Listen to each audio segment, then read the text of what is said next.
IOC, Induk Olahraga Dunia, dan FIFA kompak. SIEJF diminta tolak protes Singapura dan Filipina. Gianni Infantino, kalau prosesnya legal, bebas main dimanapun.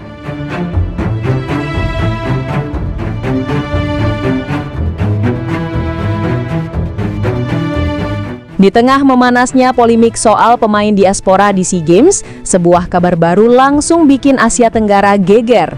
IOC dan FIFA disebut kompak meminta SIEJF untuk menolak protes resmi yang dilayangkan Singapura dan Filipina.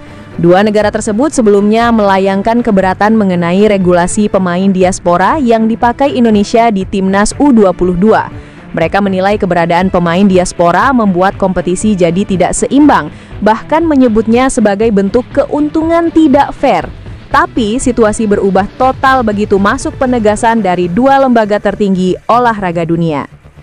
Menurut laporan internal yang beredar di lingkungan federasi, IOC sebagai induk olahraga dunia dan FIFA, pihak yang mengatur sepak bola global, menyampaikan garis besar sikap yang sama. Bila proses naturalisasi atau status pemain sah secara legal, maka tidak ada dasar aturan untuk memprotes. Salah satu perwakilan IOC bahkan disebut menegaskan bahwa SEA Games tidak boleh jadi kompetisi yang menolak legalitas warga negara hanya karena tekanan kompetitif. Kalimat halus tapi pesan di baliknya keras. Kalau mau protes, jangan protes hal yang sah secara hukum. Dari sisi FIFA, Gianni Infantino kembali berbicara lugas seperti biasanya. Ia menegaskan, kalau prosesnya legal, bebas main dimanapun. Simple, tapi langsung mengunci seluruh perdebatan. Artinya jelas, selama pemain itu memenuhi syarat kewarganegaraan di negaranya masing-masing, dokumennya valid, dan federasinya mengikuti prosedur FIFA, maka tidak ada satupun badan regional yang berhak membatasi, termasuk SIEJF. Inilah alasan kenapa IOC dan FIFA menilai bahwa protes Singapura dan Filipina berpotensi diskriminatif, karena keberatan mereka bukan soal pelanggaran aturan, melainkan keberatan atas asal-usul pemain. Perlu diingat juga, SEA Games memang multi-event, tapi cabur sepak bolanya tetap berada di bawah regulasi FIFA. SIEJF hanya menjalankan event, bukan pembuat aturan kewarganegaraan, dan FIFA tidak pernah menyatakan bahwa pemain diaspora itu tidak sah. Makanya, jika Singapura dan Filipina meminta aturan baru untuk membatasi pemain diaspora, itu sudah masuk wilayah sensitif yang bertentangan dengan prinsip anti-diskriminasi IOC dan FIFA. Menurut bocoran, IOC dan FIFA memberi panduan agar SIEJF menerima surat protes tersebut hanya sebagai administrasi masuk, tapi tidak perlu dianalisis untuk dipertimbangkan lebih lanjut, alias suratnya masuk tapi otomatis ditolak. Nah, sekarang kita masuk ke bagian menarik yang jarang dibahas.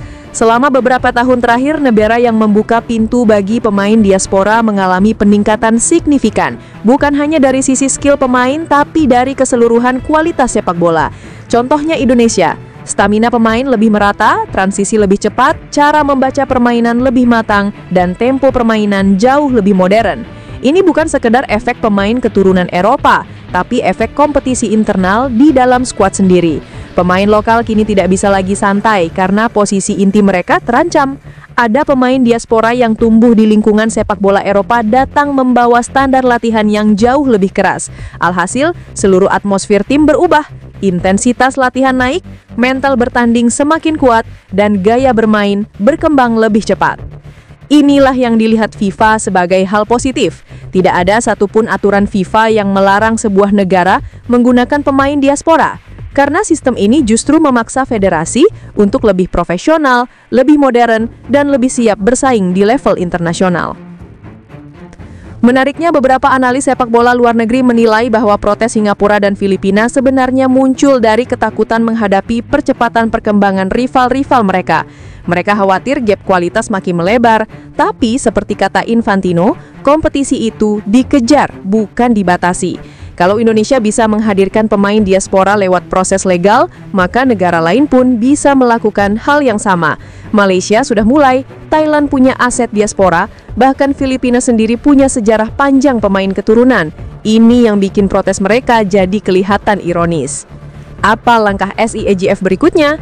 Kalau mengikuti rekomendasi IOC dan FIFA, maka protes Singapura dan Filipina kemungkinan besar akan dinyatakan selesai tanpa pembahasan panjang. Dampak ke depan, Indonesia aman dengan skuad diaspora, Malaysia tetap bisa menarik pemain keturunan, negara lain mau tidak mau akan mulai adaptasi, dan sepak bola SEA Games akan jadi lebih profesional, lebih modern, bukan kompetisi yang aturannya berubah tiap negara kalah. Pertanyaan sekarang buat kalian, apakah langkah IOC dan FIFA ini bakal bikin rivalitas sepak bola Asia Tenggara makin panas, atau negara lain bakal ikut membangun tim diaspora seperti Indonesia? Tulis pendapat kalian di kolom komentar. Kita bedah yang paling seru.